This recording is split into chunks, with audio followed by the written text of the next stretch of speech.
Welcome to today's deep dive. You know, when you first learn to drive a car, every single tiny movement requires your complete, undivided attention. Oh yeah.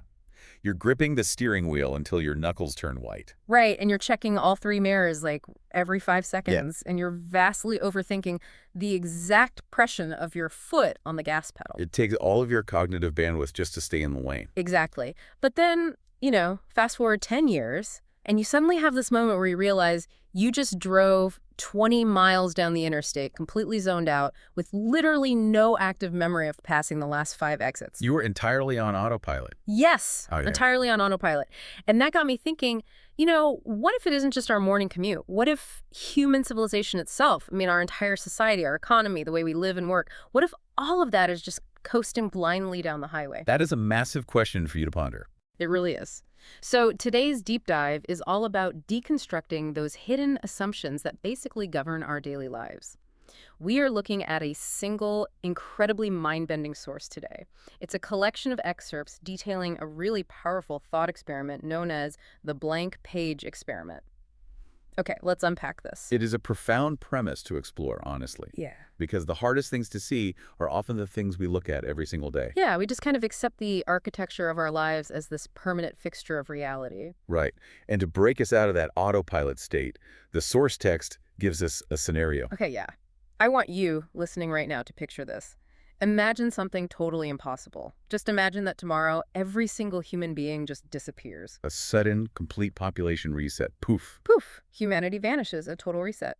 But there's a massive catch here. The physical world stays completely intact. So no post-apocalyptic wasteland. Right, no wasteland.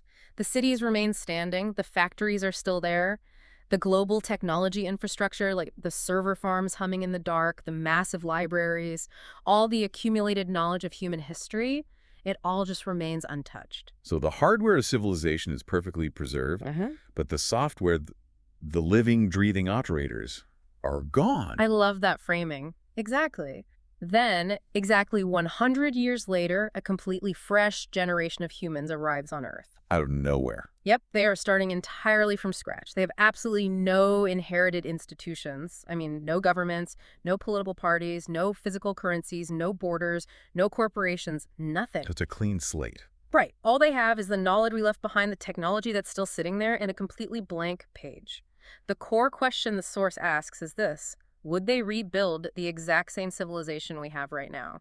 It's such a brilliant setup because it forcefully isolates our physical reality from our social habits. Which we never really separate in our day-to-day lives. No, we don't. And when you pose that question to most people on the street, the initial instinct is to say, well, yeah, they'd rebuild things the same way. Right, because we just tend to assume our current setup is the inevitable peak of human logic. Exactly. Yeah. But when you actually break down the specifics, that assumption shatters very quickly. Let's look at the examples raised in the text. Let's do it. Would this brand new generation look at a globally connected, technologically unified world and decide to artificially recreate thousands of different fluctuating national currencies? Okay, wait, let me play devil's advocate here for a second. They might. If you have people spread across the globe producing different things, bartering doesn't scale. You can't, trade a microchip for half a cow across an ocean. They'd need some form of medium of exchange, wouldn't they? Oh, they would definitely need resource allocation and tracking, undoubtedly. But the source argues they wouldn't recreate the fiat currency system we have now. Where money is tied to imaginary borders. Right. And where it's constantly fluctuating based on political maneuvering and manipulated by central banks. With advanced computing and instant global communication sitting right there on those server farms you mentioned, a fresh generation would likely just design a unified digital resource tracking system. They wouldn't bother printing paper rectangles with pictures of dead leaders on them just to facilitate trade. Exactly. Nor would they create a system where the exchange rate itself is gambled on for profit. Okay, yeah, that is a really fair point.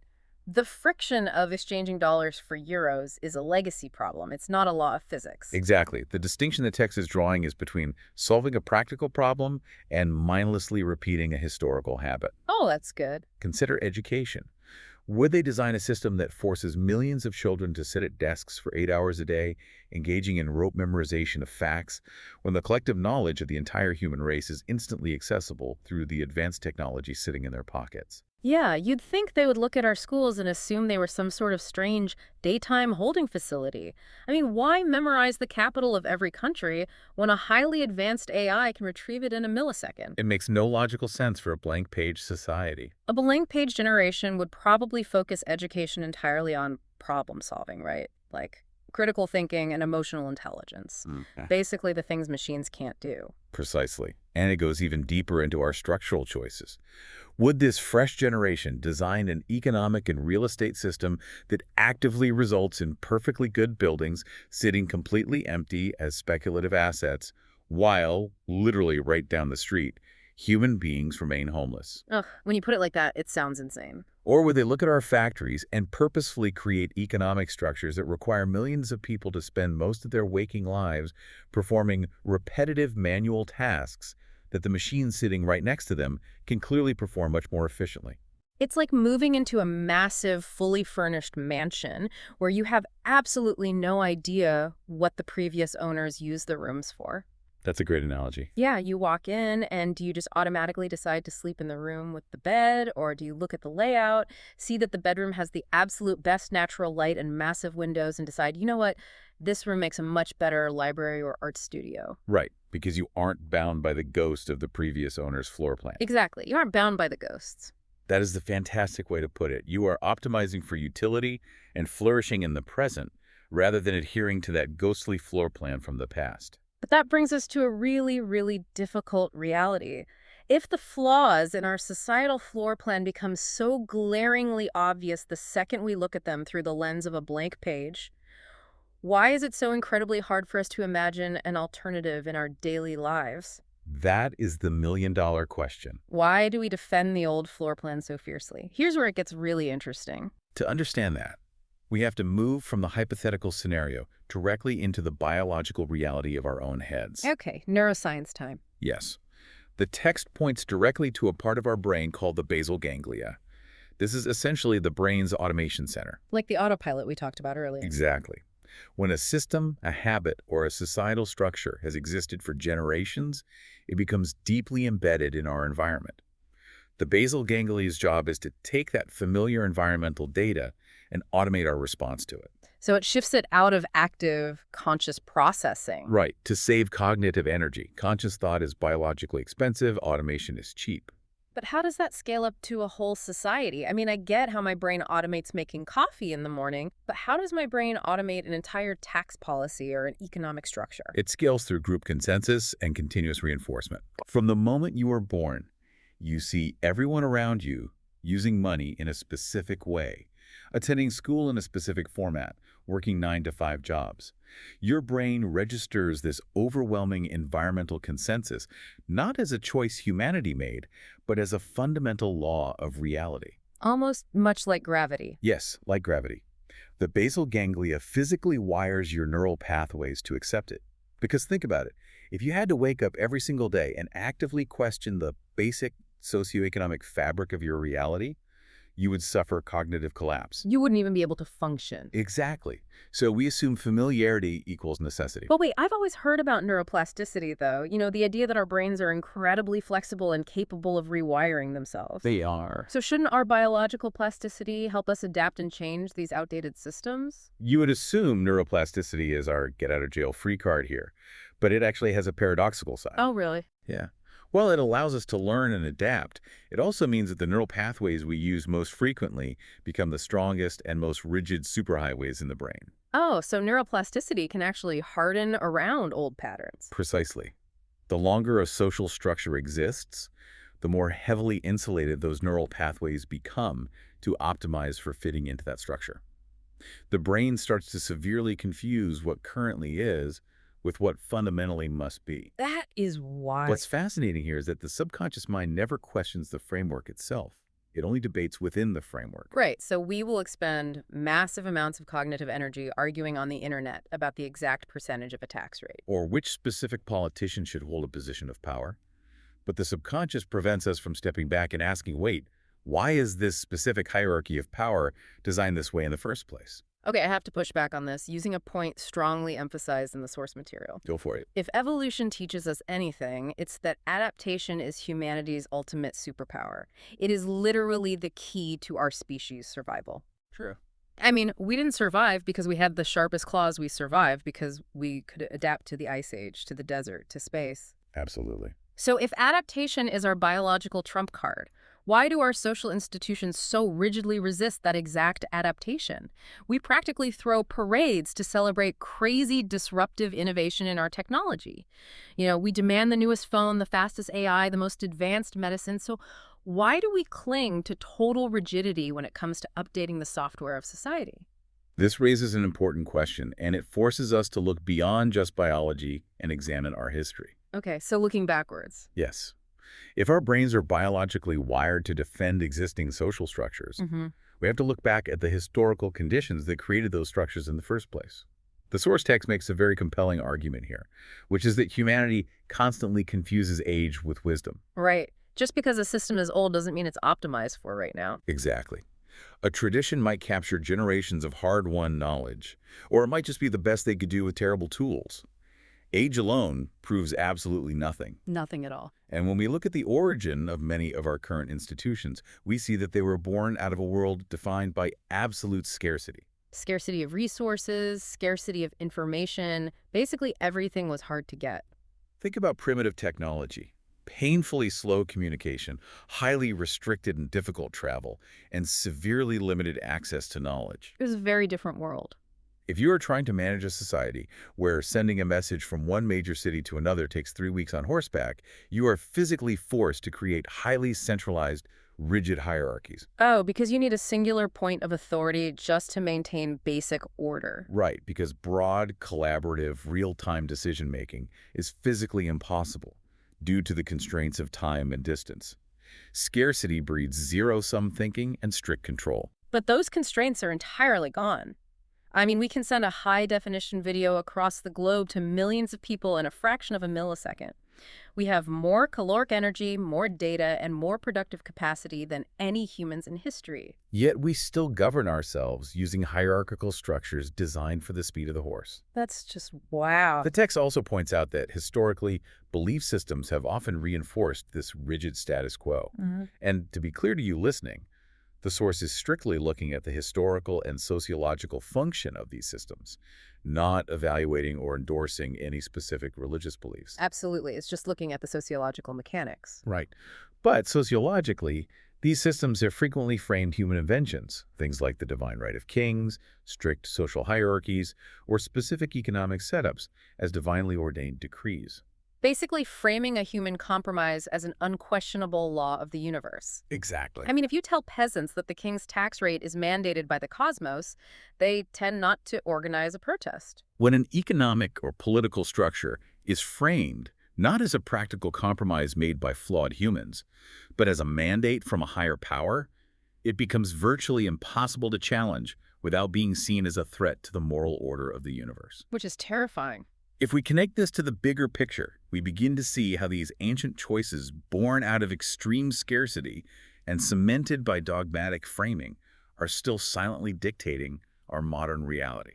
That actually brings up my absolute favorite analogy from the source text, the idea of the ancient map. Oh, this is a great one. If you're listening to this right now while sitting in rush hour traffic, you're probably going to feel this one in your bones. It's like we are all trying to navigate massive, modern-day, multi-lane highway traffic using a hand-drawn map from the 1800s. It's absurd. It is. And the ancient map wasn't maliciously lying to us. I mean, it was probably a very accurate map for the 1840s. It's just that the roads have completely changed, mountains have been tunneled through, rivers have been bridged. Radical technological abundance has replaced historical scarcity. But there you are, sitting in traffic. Yeah, aggressively honking your horn, driving your car like you're steering a horse-drawn carriage because you're using a map that doesn't show the new highways. We actually have a perfect, tangible example of this in our everyday lives, and that is the QWERTY keyboard. Oh, yes. The layout of the keys on your computer or your phone right now was originally designed in the 1870s for mechanical typewriters. Okay. The keys were specifically arranged to slow down typists so the mechanical arms wouldn't jam together. To slow them down. Yes. And today, we type on digital screens that cannot jam. The physical limitation is entirely gone. Yet we still use the layout designed for scarcity and mechanical limitation because our collective basal ganglia is wired for it. That is wild. We are literally typing on a 19th century speed bump. We really are. And it highlights the specific friction we feel today. So much of the anxiety of modern life is just the friction of trying to force modern abundance into the narrow, rigid channels of scarcity-based systems. We are using the wrong map. Okay, so if the core problem is that our brains are biologically wired to defend these outdated, scarcity-driven maps, how do we actually break the conditioning? I mean, that's where the blank page isn't just a fun sci-fi thought experiment anymore. It's a cognitive tool. Exactly. So how do we actually use it to reset our societal defaults? Well, we start by embracing the blank slate theory highlighted in the text. This emphasizes a profound truth. Absolutely no child is ever born with a genetic loyalty to a specific economic model or a particular political system. Right. Nobody comes out of the womb waving a flag for a specific tax bracket or corporate structure. Those loyalties are entirely learned behaviors downloaded from the environment. And the beautiful thing about learned behavior is that it can, by definition, be unlearned. That's a relief. The true purpose of this thought experiment isn't about violently destroying society or tearing down everything we've built. Its purpose is to expose those invisible assumptions we've been talking about. To make the invisible visible. Yes. Once we strip away the historical baggage, we have to face the ultimate question. If we truly had a blank page, the text argues that the very first question we ask shouldn't be about logistics. What do you mean? The first question is not who gets to rule, and it is not how do we compete against each other for wealth. The absolute foundational question of any society has to be, what is the purpose of civilization?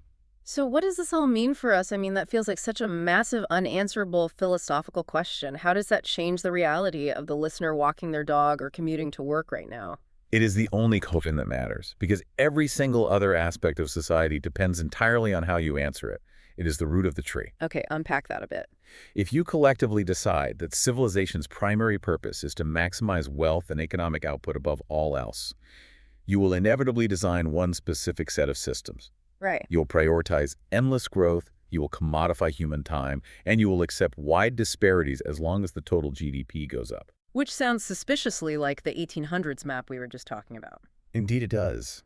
Now, consider, if a society decides the purpose of civilization is to maximize and concentrate power to ensure a specific group remains dominant. Okay. You get a completely different set of systems. You get heavy surveillance, rigid borders, militarization, and strict social hierarchies. We have plenty of historical examples of that map as well. That I certainly do. But what if you decide that civilization exists for a totally different reason? What if you decide its primary purpose is to maximize human flourishing, meaning the physical, mental, and creative well-being of every person within it? That changes everything. An entirely different, previously unimaginable future suddenly opens up.